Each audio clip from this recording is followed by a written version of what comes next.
Monday Night Rugby on Off the Ball. With Vodafone, main sponsor of the Irish rugby team. We all belong to the team of us. Now then, you're welcome along. So plenty to discuss as ever on a Monday evening. Rúaidhrí O'Connor of the Irish Independent here in studio. Thanks for the time. Hey Joe. And Fiona Hayes, hello. Long time no talk. Hi Joe, how are you? It's been a long time. Well, we thought Munster were so good at the weekend, it might be an opportune time to bring you back into the mix, you know? So that was the thinking. I'm sure people saw it over the weekend. Further disappointment for Munster in Wales. 23-17 defeat to the Dragons. A pretty abject display, which we'll come to. Saturday, the Stormers ran away in the second half against Connacht. They'd finished 38-15. Ulster, away to a pretty strong Scarlets team, must be said, put 55 points on the board. 55-39 the final score. And then Leinster, Friday night, 42-10 against Benetton. Kieran Frawley injured and out of the Emerging Ireland Tour. The news from that game. And Stuart Lancaster today confirming his departure at the end of the season. Next week, given their performance, obviously, White Scarlets, Ulster hosting Leinster in Belfast catches the eye. That's on Friday night. Munster will get some points on the board, you would think, at home to Zebre. And Connacht once again remain on in South Africa. They play the Bulls. In week 4, there could be a fairly desperate fight between Connacht and Munster on the Friday night. So that's all ahead of us. We'll start with Munster. Rodney Parade, 23-17. First defeat in 7 years to the Dragons for Munster.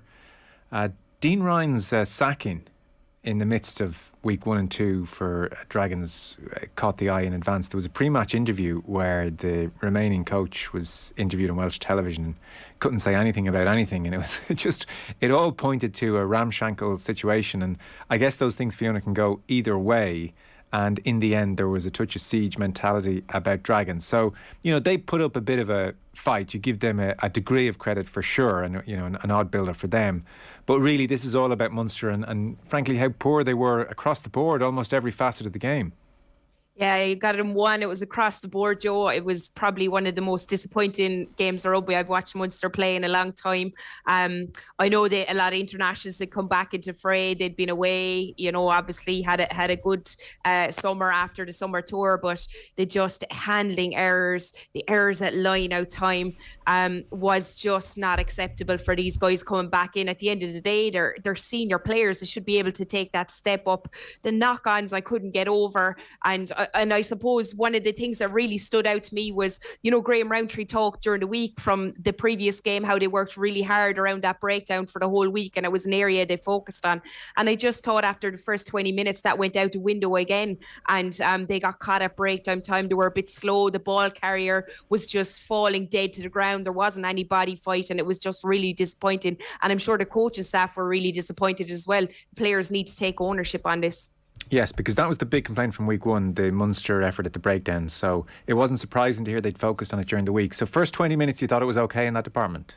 Yeah, I thought they looked a lot sharper. I thought they were getting there in their 2s and 3s. I thought the clean out was far more effective. They looked like they had done the work. You know, I saw it. I was like, okay, this is an area they've obviously tightened up from last week. But as the pressure came on from the Dragons and the errors started to creep on, it's almost, Joe, like Munster were forcing things, and everything that they'd obviously focused on in the week previous went out the window because they got turned over a couple of times at the breakdown at key moments. And it was just literally with the ball carrier going in, the clean outs were too late coming to your arrival, and they're just simple things really that need to be fixed. And it just didn't look any cohesion there at all. They looked kind of, when the pressure came on, as I said, they looked like they were going off in 1s and 2s, and it cost them dearly.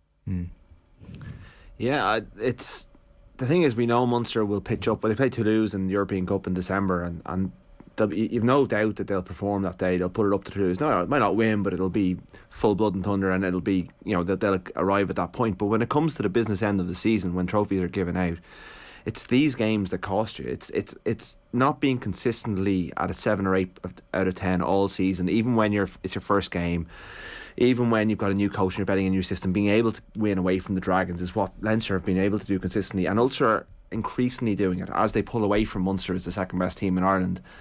And Munster now have 2 points from 2 points out of 10 in an 18-game season, and their next 5 games are, they've got Zebre, which you would hope, although Zebre have now run two teams that are better than them close at home in the first 2 games. Zebre followed by Connacht away, Leinster away, and then I think it's the Bulls at home and Ulster away.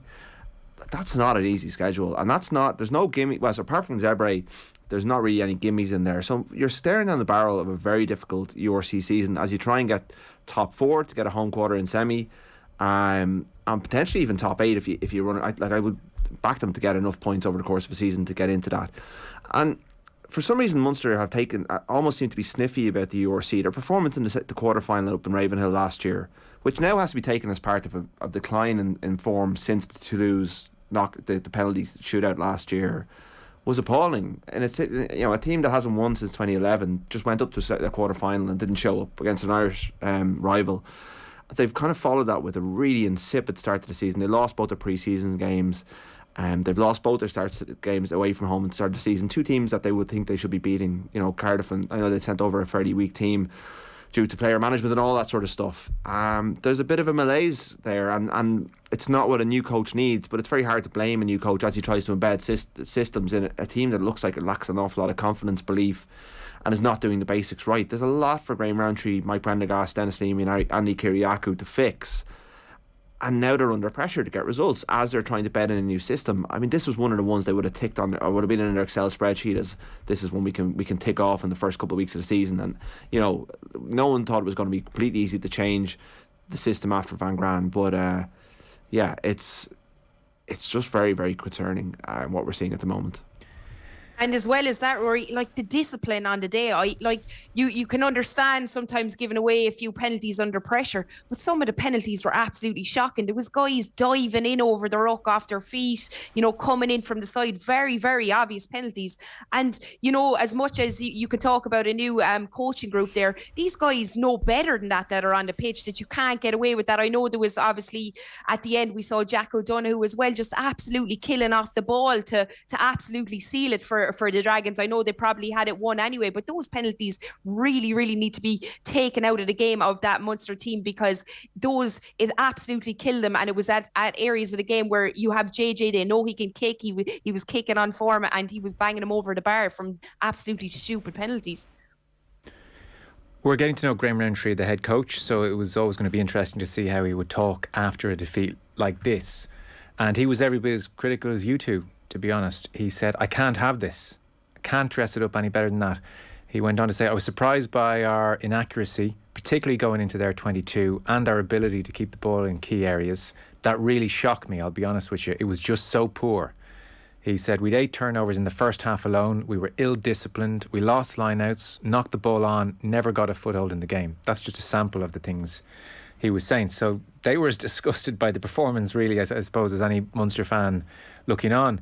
On the point about the attitude to the URC that you raised, Rory, because we touched last week on the pre-season and the wedding and the time off, and that was sanctioned by Van Gran, who was out the door, and best of luck, lads. You want to have a wedding? Sure, have a wedding. Go for it. Munster, given their ability to win a knockout game away from home, were in no position to be sniffy about any of these games. And you look at the sharpness in Ulster and that sense of momentum they've picked straight up from last season. On we go again. Momentum, belief, let's go.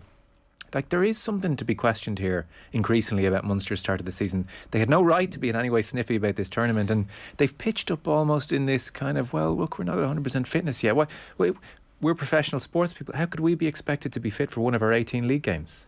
Yeah, and my starting point with it's Peter O'Mahony's wedding, which took place a week before the season started, and you want to, the guy got married. You want to, give him some goodwill, and you don't want to hammer them for doing that. And I think they had 4 weddings during the off season, and the internationals have a very short window when they have time off, and they obviously tried to stagger them so that they could all go to each other's weddings, which is a nice thing to do, and but like, you're professional sports people, you have to sacrifice some things, and this is one of the things like you may have to do, and it increasingly it increasingly becomes part of the discussion and that decision, and Rowntree's inability to change. I suppose the planning was well in place at that stage. Weddings are not easy things to change. They're not at all. It's a bit more. So let's not hone in on Peter O'Mahony. It's giving him a week off, a week before the season started. It's the players striking. Being released to go and enjoy themselves at an event a week before the season started. It's just looking more and more like a poor call and something that's backfired.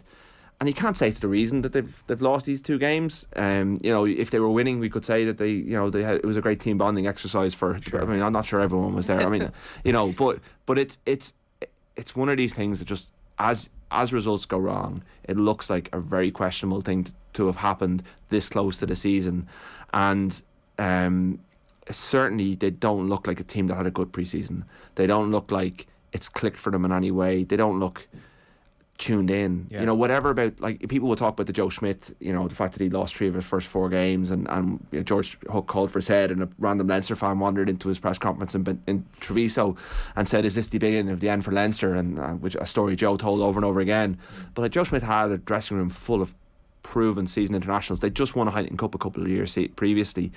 You know, Munster don't have that luxury. These players, O'Mahony's 33, Murray's 33, Earls, Kilcoyne, Archer 34, you know, Earls 35 next month. These players don't have many seasons left, and they've never, you know, a couple of them have picked up a Magners League at the start of their career. Earls was on the bench in 08 when they won the Heineken Cup. The rest of them have never won anything in Munster colours, and it's going to go, like, you know, if they don't get it together now, this season's going to go, and then it's World Cup, and half of them will be there, and then next season, not sure, we were wrecked after the World Cup, and then they're gone. Like, you know, and it goes so quickly. And these guys grew up watching Munster win Heineken Cups, and they were the ones whose burden it was to carry the flame. And at the moment, they're not doing that. And throughout their career, they've threatened at times to get there, and they've never, like, they haven't been to a final, you know, in Europe for an awful long time. They've been to a couple of URC finals or whatever it was called at the time, and they've come up against Leinster and not thrown a punch. It's an underwhelming era, pockmarked by great individual one-off displays, and that Razzie season where things threatened to be great, but finished in 2 disappointing performances at the Aviva Stadium.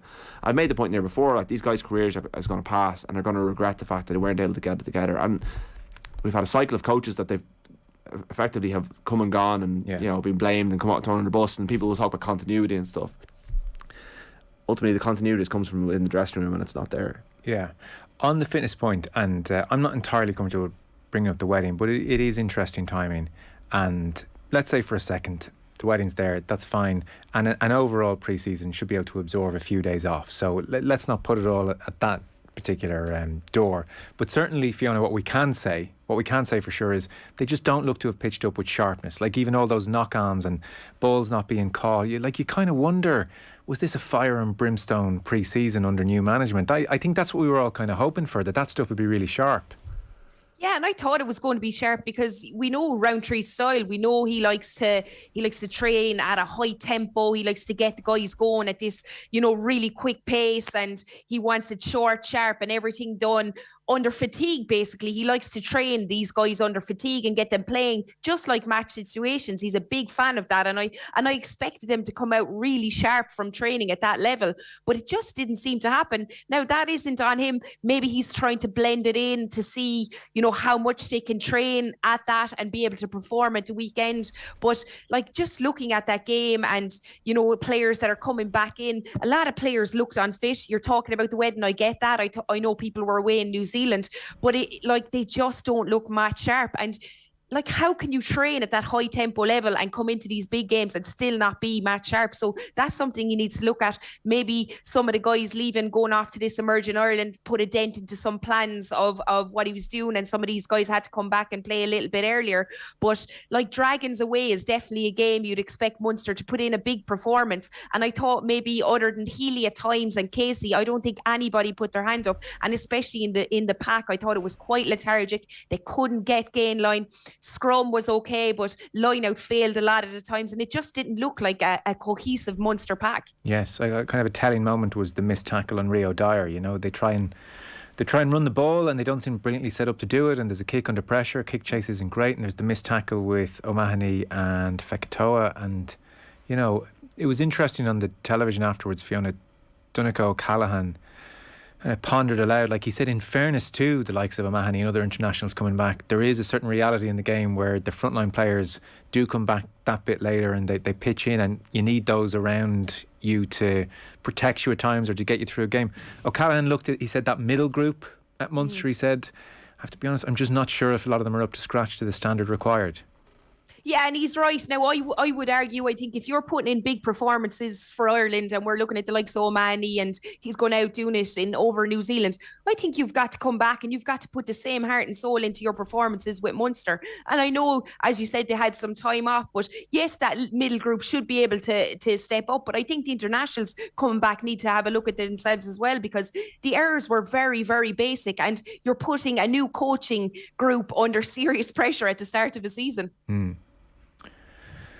Are we overreacting? Maybe just, I'm not overreacting, maybe a little. Like I will look at next week, and I know they need time to settle, but I really just looked at the game. I stood back and I watched it a couple of times, and as I said, I spoke about the errors. I couldn't believe some of the knock-ons that I saw before me, some of the penalties they were giving away. So maybe they do need just some time, some cohesiveness together to play together. I mean, you've got Feketawa and Goggin, Chris Farrell is out now, so that centre pairing didn't look too explosive. Feketoa did at times. People were almost coming in and out of the game, and I suppose we do need to give this group time together to gel together. But when you look at the likes of Ulster, who were absolutely immense, and Leinster found their form again this week in attack, you just look at that Munster attack, and I didn't see much to offer. I don't think we are, because we're not saying the season's over. We're not saying the coach should be sacked. We're not saying drop the whole lot of them. We're just saying it was a really, really bad performance, and it's ominous for what's coming. And Fiona's gone through it in really insightful detail there, like what's going wrong in the performances. And no doubt they're doing that in UL this week, and no doubt they will have a response. They should have had a response last Sunday, but I think we will see in Cork on this Saturday a response against Ebre, a game they should win anyway. But it's just being able to back it up consistently over the course of a season. Like Graham Rowntree comes from a strong winning environment. He was a strong winner as a player, but this is his first head coaching job, and it started poorly. And I think that's largely down to the players' performances, but it's up to him to get the players' performances, and he can analyse. Like, he almost sounded like a pundit in the way that he talked about them. And we always wanted Van Graan to be more like that when he spoke about it, but it's up to him to fix those things now. And I know Mike Prendergast is an excellent coach, and Leamy, you hear good things about him from Leinster as well. There's a good group of coaches there, but they didn't put the squad together. Yeah. Rowntree didn't sign these players. There were areas that needed to be strengthened that weren't strengthened, and then the players that are there pitch up against a team they should be beaten and they don't perform. That he has to be concerned, and he does sound concerned. It's not like he's ignoring it. Just one last thought, Fiona. You alluded to it, but in attack, we're very curious to see how Munster change in attack. Now, when the basic skills were letting them down so badly and so routinely, it's hard to get any kind of flow. But bar that burst before half time when they scored the 2 tries, against that blitz Dragons defence, things looked fairly lateral, fairly comfortable for Dragons. There weren't regular inroads from Munster. It was just fairly tepid stuff. Yeah, it was very lateral. I was wondering, was I going to see something before half time? And then when I saw that burst by Healy, obviously he saw the space and he exploited it. But they didn't kick on from there again. It went back. I think the main thing for me is that gain line and the pack carrying the ball. They're not getting that gain line. So therefore, even at the scrum, they weren't getting the front foot at scrum time. The Dragons' scrum was impressive at times. But even looking at that, you have a backline that's retreating. So all I could see was lateral passing. They were literally going from one side to the other. It will take time.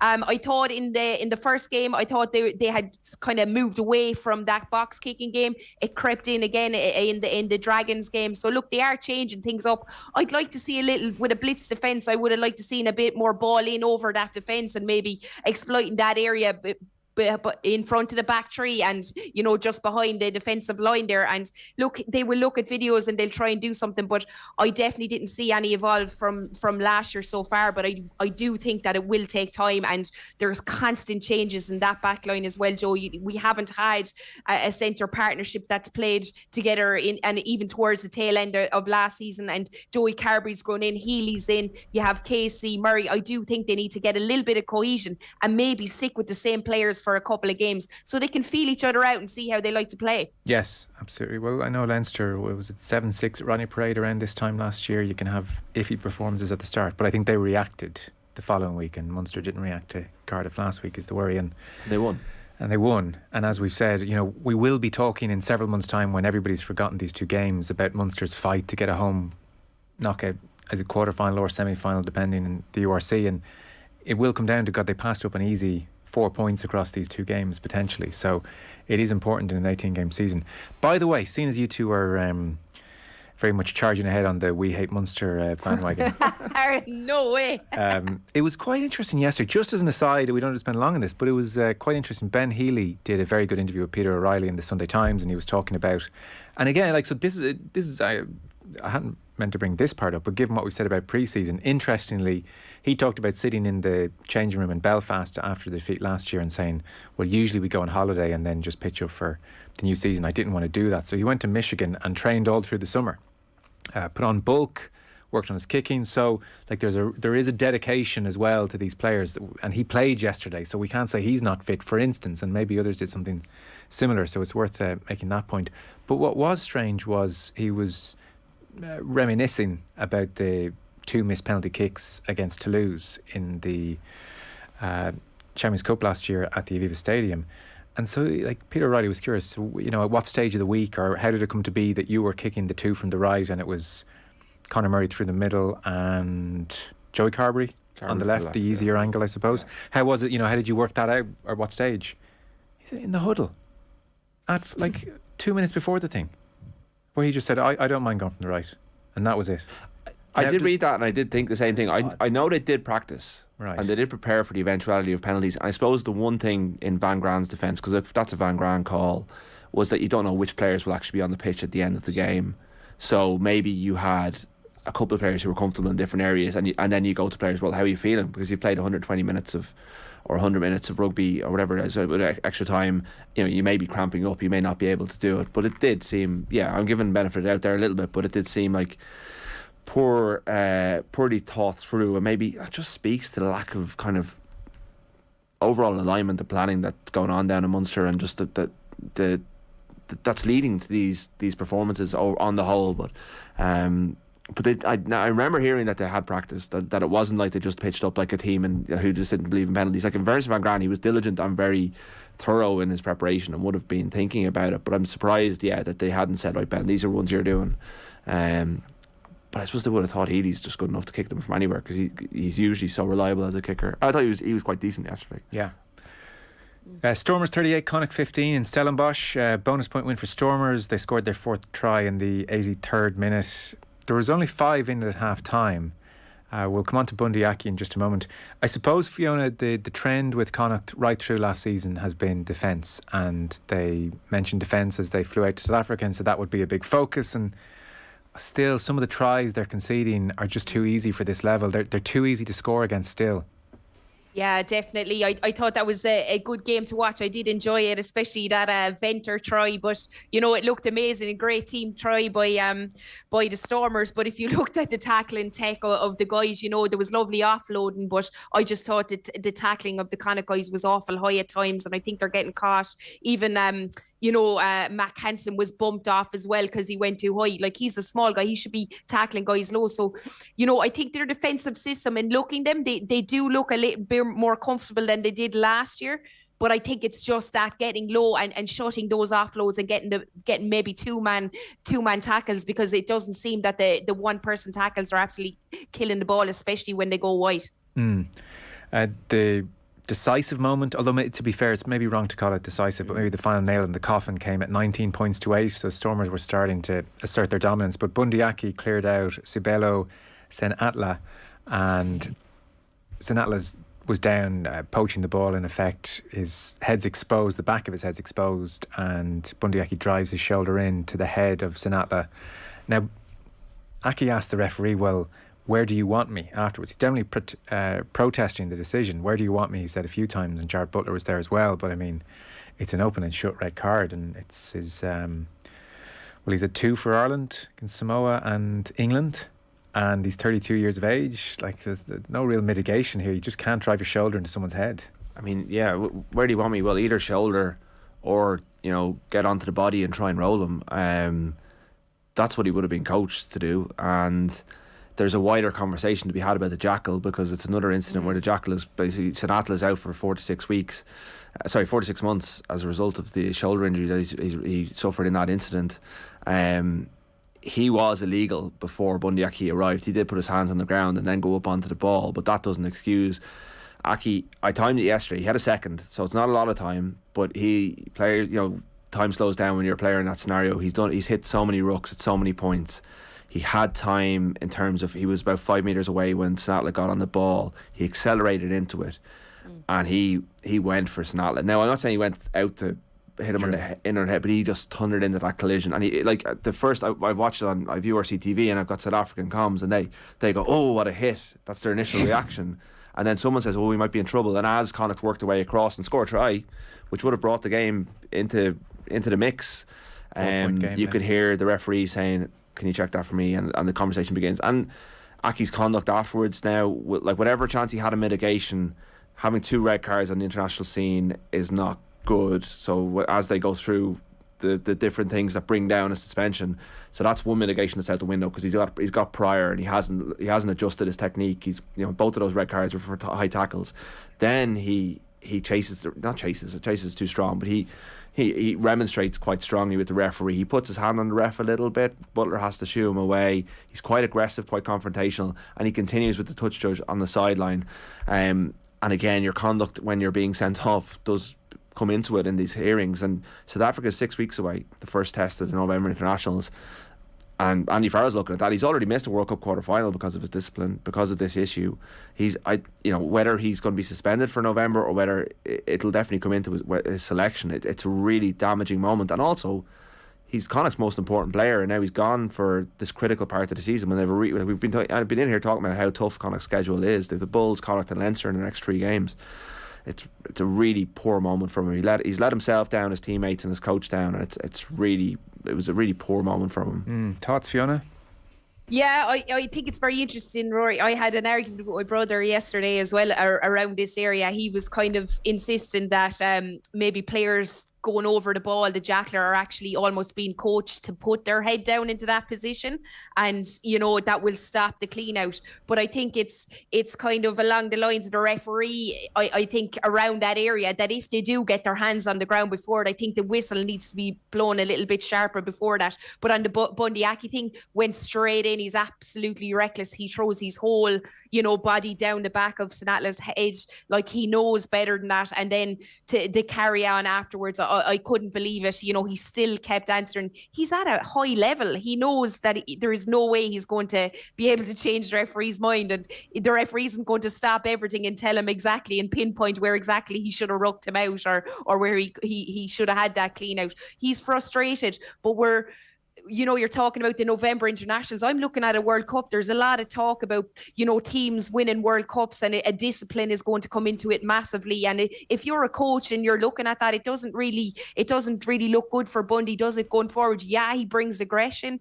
But if you're in the midst of you talked about a quarter final already, imagine you're in a World Cup semi-final, final, and a player loses the rag. You have to be able to have a player that you can 100% back, and his aggression levels are excellent, and what he brings to Connacht. And sometimes in an Ireland jersey, he just ups everything and lifts intensity. But it's definitely an area that Andy Farrell will be looking at going forward when selecting those centre pairings, I think. He's got an increasingly frustrated figure at Connacht over the years. I think last year I think it was Matthew Raynal in the Leicester game. At the end of the game, he protested a decision for a long time after it had been made in a similar way that he did yesterday. Again, that will work against him.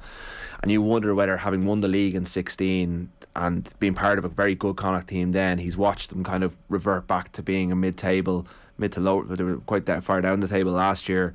And comparing that with the experience he has with Ireland and the players that he plays with there, has that been a difficulty for him to adjust to? Emery, he was complaining about the training ground one time a couple of years ago, and kind of after an Ireland camp, he was back in the muck in Connacht, and he was, that must be quite frustrating for him. That maybe he's won Super Rugby with the Chiefs, he's won the Pro 12. Connacht really haven't. They've declined since that point, and they don't look anywhere near competitive to win trophies again during his time as a player. So that must be eating away. It's not an excuse, but it does at times look very frustrated there. Yeah, fair point. By the way, it sounds like he'll be the first ever player before disciplinary hearing where it's not like, he's nice to children and old people and he's a great person. It's the first player ever who's not just getting... Well, we will see. We'll see. But those things are... these are all the things that they usually fall back on. It's your prior record and your conduct. And he's in trouble on both fronts. So that's... Okay. Now, the URC... they're generally quite a kind organisation when it comes to these things. So we'll see. But, I think he's in trouble. Okay, you're listening to Rúaidhrí O'Connor of the Irish Independent and Grand Slam winner Fiona Hayes. Rugby and Off the Ball is with thanks to Vodafone, main sponsor of the Irish rugby team. We all belong to the team of us. We mentioned Ulster a few times when we were talking about Munster. 55 points against Scarlets, 39 conceded, admittedly, but still 2 for 2, real sharpness about their play. John Cooney pitches up Fiona with 30 points and he's man of the match. So they look in really good fettle, and the try Scarlet scored, like there was an intercept and there were a couple of mauls. They weren't cut open at times. It's still a hefty enough score to concede, but suddenly Leinster in Belfast next Friday really catches the eye now. Yeah, it's going to be a cracking game. I really enjoyed that Ulster game over the weekend. I thought they were outstanding in attack. They played some of the best attack in rugby of the weekend. You know, McCluskey is someone who's just looks like he's on fire. He was just brilliant. What he does, he just attacks that gain line and he's getting ground every time. John Cooney, you spoke of him. He just looks like a player who's relaxed. I think that that whole Ireland, you know, there was shouts for him to be called up, and that ship maybe has sailed as such, and he just looks like he's enjoying his rugby. His kicking game is really strong, but he looks very, very comfortable, and he's been outstanding. And even that try he scored off Michael Lowry, I mean, that was just a great thing to watch. Ulster are playing some of the best rugby in the country, I think, at the minute. And you know, I had to go back, and it obviously kind of wasn't televised at the time. I had to go back and watch it online, and I was just really, really impressed. And their forwards as well were excellent. You Tom O'Toole and, you know, Marty Moore, the front row have been exceptional, I think, at times as well. We're spoiled for centres at international level, Fiona, but McCluskey can't be too far away. No, he's not. He's just, I suppose he's that different type of centre than, you know, the likes of Ringrose and Henshaw. I think they might be, you know, their footwork, they're really good defensively as well. But I think McCluskey just brings that kind of bulk. He gives you that bit of oomph up the middle. He's quite skilled player as well, but he always seems to attack that outside shoulder, and he looks to get his hands free. I think he's just settled inside and in that Ulster squad as well. And it's almost like, you know, even Burns, everyone knows how to play off him. They look like there's great cohesion there, and McCluskey seems to be kind of that leader in the back line. I thought Burns had a good game. Obviously, he gave that pass to Fifita, isn't it? And there was a lovely intercept score. He ran the length of the pitch, but I thought he kind of put his head up after that and scored a try himself. McCluskey is definitely thereabouts, and he's someone that Ireland should definitely think about bringing to a World Cup, because he offers something. He's similar to Bundee. He can get you that real kind of frontline attack ball if you give him the ball, and he's also quite skillful, and he's lovely out the back passes to his back three. What potentially goes against him, Rory, is he's very much specialist centre if you're trying to pitch in a World Cup squad. And a 12 as well. You know, it's not even, you know, Robbie can move to 13. I think Bundee Aki can at a push. Even Ringrose has played 12 here and there. He's probably one injury away now. You know, he'll be in, if Aki is suspended, you know, he'll be in the squad. He was in New Zealand as a late call up. You just wonder if everything aligned for him and he got a couple of games under his belt at that level and he got comfortable there, I think he could be a really good international rugby player. But he's just never been given that chance to prove himself, and a little bit like a couple of other players, Ross Byrne being one, where, you know, he got dropped in and Twickenham and then got pulled out, and then he's been in teams that have been kind of hodgepodge mixed match teams, and get, you know, the middle game of November, you know, and he's never really done it in those games. He's never really looked that comfortable in the Ireland shirt, whereas with Ulster he's just phenomenally good and a joy to watch. And, you know, going back to the Munster thing earlier, like, Ulster have always taken the URC really seriously. The games are events up there on Friday nights. It's a big thing, and they always take an awful lot of joy from winning these games, whoever they're playing, whether it's Zebre or Dragons. They think it's worth winning. So and like, this is the most realistic avenue for silverware, and they look like a team who could win something. They took out Leinster twice last season. They are a really strong side, good to watch, and they're building something very not special, but they're building something very strong under Dan McFarland. It's quite a good approach that they take to the URC, in that they make those Friday nights, as you said, big events, good atmosphere. And I suppose if you're a 50-50 fan and you're thinking, will I, won't I, you're far more inclined to go along than if you think you're going to, I mean, Thomond Park jumps to mind, and it's, well, how invested are some of the players in this, and they see bigger days ahead and European rugby ahead, whereas Ulster have none of those notions, and it probably adds a few thousand to the gate, I would think, most Fridays. Yeah, I think it does, and it's all we have really. The URC, it's like I think it's time to stop being sniffy about it, because there's 4 European Cup pool games. The European Cup pool doesn't really make any sense. You might get 1 knockout, you might get 2 knockouts, you might get all the way to a final in Dublin if you're very, very lucky. But increasingly, it's only 1 Irish win in the last 10 years. So this is the bread and butter, and Ulster seem to relish that bread and butter a lot more than other teams. Leinster, very comfortable start to this season against Italian opposition in weeks 1 and 2. Fiona, they scored 42 points. Dan Sheehan scored 4 tries. Cian Healy made his 250th appearance for Leinster, which is worth noting. Made his debut in 2007. It's quite something. How many of us were doing the same thing in 2007 as we are now? But he's trucking along 15 years.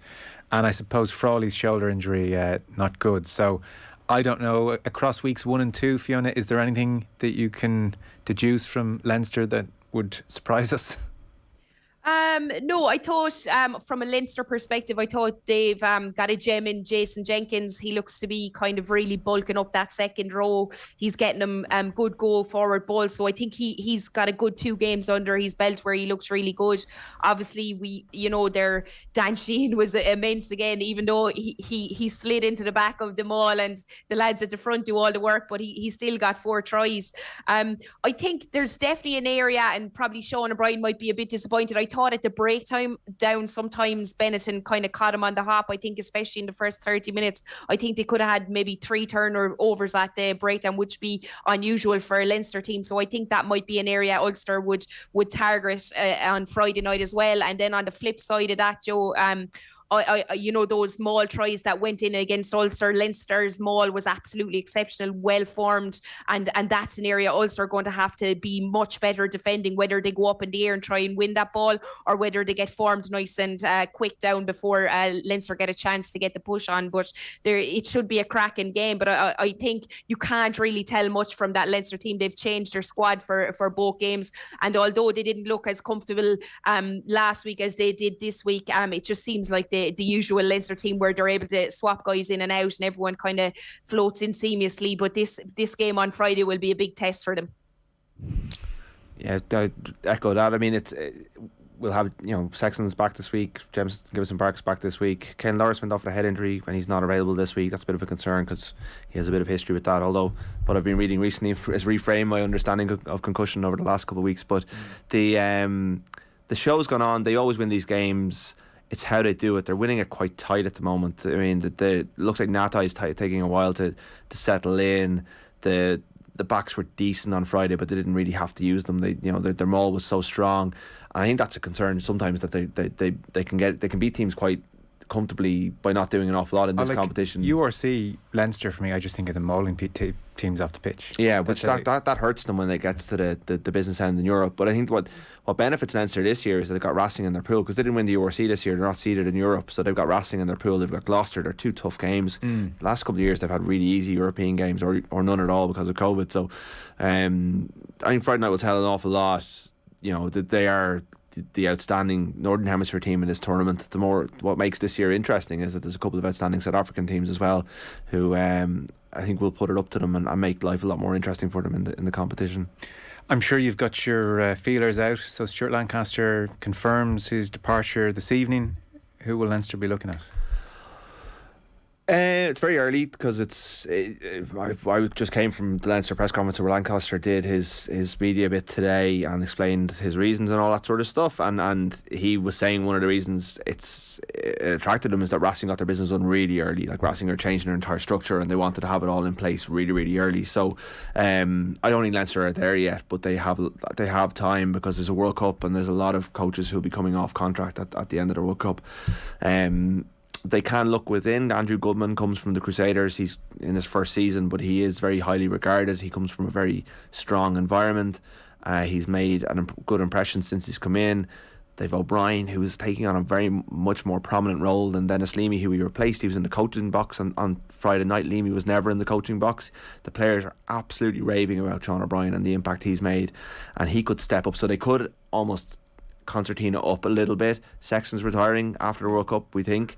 Could he potentially, step into the coaching, not as the head senior coach to replace Stuart Lancaster, but maybe take Goodman's role and responsibilities? I thought he's pretty much on the record as saying he's not going to be a coach. Oh, but they all say that, and then they all change their mind. Yeah. I mean, he's got a lot to offer in that regard, and he loves rugby. He thinks about rugby an awful lot.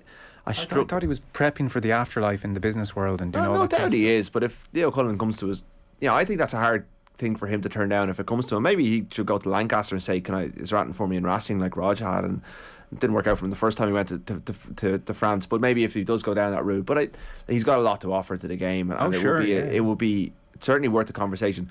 Outside of that, Tony Brown, if they want to stick the same structure, Tony Brown is the former Highlanders coach. I think he double jobs between the Highlanders and Japan. He was the architect of Japan's great revival. He might have, because he doesn't like the top job and the exposure, he might fit into that Lancaster mould, but they may have to revisit the whole model, because to get someone who's just coached the national team to come in as your assistant and kind of run the show without being the top man takes a very certain set of circumstances. No, it does, and Brown actually was who I thought, because he fits that bill, or much like Lancaster, he looks at all the media nonsense and thinks, well, no interest in that. But I think, as I understand it, Fiona, and who knows, the RFU don't love the role director of rugby. And so that's why Leo Cullen, who in effect is director of rugby, and Stuart Lancaster was effectively head coach, even though he didn't have the title. I don't know why they're so wedded to that approach, but in effect, they are hunting a head coach here. Yeah, that's it. They definitely are. I mean, Leo looks after he's obviously on pitch with the guys, but he's looking after everything else. So Stuart Lancaster, he's the main man. He stepped in 2016. He's been there he thought it'd be one season. He's been there for 7 seasons.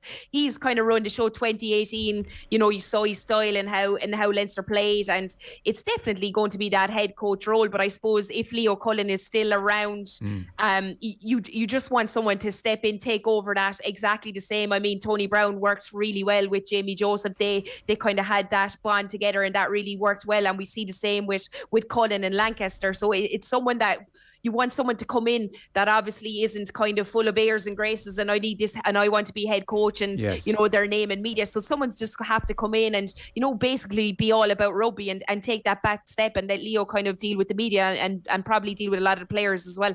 So that would rule out Eddie Jones, for instance, that type of personality. That's what we want, isn't it? Eddie Jones. You heard it first. Well, I mean, Leo Cullen hasn't signed the new contract either, and it's very early in the season, the whole thing, and he may look at it, and I'm not saying he's going to do this, but he does, in his statement and in his conversation about this, he has said that these things work in cycles and teams come to an end, and Leo Cullen has always put Leinster in front of himself and his own ego, and is Leinster first. And I don't know if Scott Robertson is available and you put in the call and you go to the best coach in the world, and he says, well, I'd be interested in that. Leo might step aside and let him in, and there may be another role in Irish rugby for him. Like these, I don't think anything's off the table right now. You've got a new CEO coming in from Google with no rugby experience. Mick Dawson's heading off into the sunset. That's an additional challenge. Now, between Cullen and Guy Easterby, there's an awful lot of experience there to run the rugby side of the house. But this is a pretty pivotal moment in Leinster's recent history, and they got their last big succession wrong when they got Matt O'Connor in to replace Joe Schmidt. So this is they'll have to get this right, because I think Robertson is keen to manage in every competition before he's done with coaching. So Leinster wouldn't be a bad vehicle to. And there's a really strong relationship there because of what they did during COVID. They worked together. His assistant coach is already there from his time, and like Goodman worked for him there as well. It's worth a phone call. Fiona, do you think Ronan O'Gara would accept a Leinster job if it was offered to him? I think he would. I think he's looking at his career. He's obviously happy in La Rochelle. I think the older you get, and I found that myself, and you kind of pull away from your playing days. The old Munster-Leinster rivalry isn't as strong. You start looking at rugby as rugby. There's a lot of people I got stick for coming on, Joe, sometimes and speaking positively about Leinster because I was such an adamant Munster supporter. So I think the way Ronan approaches rugby, he just looks at it. And God, like the talent Leinster have, I'm sure he'd absolutely love to work with them. Ideally it would be Munster, but there would be less pressure on Ronan O'Gara as well to perform at Leinster than down at Munster. There would be massive pressure from the Munster fans and supporters on his shoulder, whereas if he's at Leinster, everyone knows he's a good coach and he's just stepping in away from that Munster kind of side of things. Half the reason I asked Rory is, would you be of the opinion that the powers that be will think O'Gara has to take one of the provinces before he can take the national side? Or No, I don't think so. I think David Nucifora, I think it would be ideal because he would come into the system and he would have, like, take away the background and say you have this coach who's just take the CV and forget about the fact that he was, you know, one of Munster's greatest players and that has an existing strong rivalry with Leinster, or at least a perceived one, and you look at the CV of what he's achieved, he will be very much top of the list. Add in the fact that he's Irish and an Irish legend and high profile, and would, like, it would be so fascinating. I wonder if they're burned by the Declan Kidney experience, and I don't think it's comparable. I think O'Gara would, I don't know if he'd do it. I've never talked to him about whether he'd do it or not. Like, he certainly wouldn't rule it out on the record, I think. Now, what he'd say off the record, I don't know. I think he would like to go into international rugby directly from La Rochelle, but this would be a nice stepping stone and a way to get closer to home. It's interesting. If only there was some way on the show we could put it to him. Somehow. Can't wait for Friday. Yeah. We're so out of time. We've got to wrap up. Rúaidhrí O'Connor, the Irish Independent, thank you. Good show. And Fiona Hayes, great to have you back. Thanks so much. Nice one. Thanks, Joe. Monday Night Rugby on Off the Ball. With Vodafone, main sponsor of the Irish rugby team. We all belong to the team of us.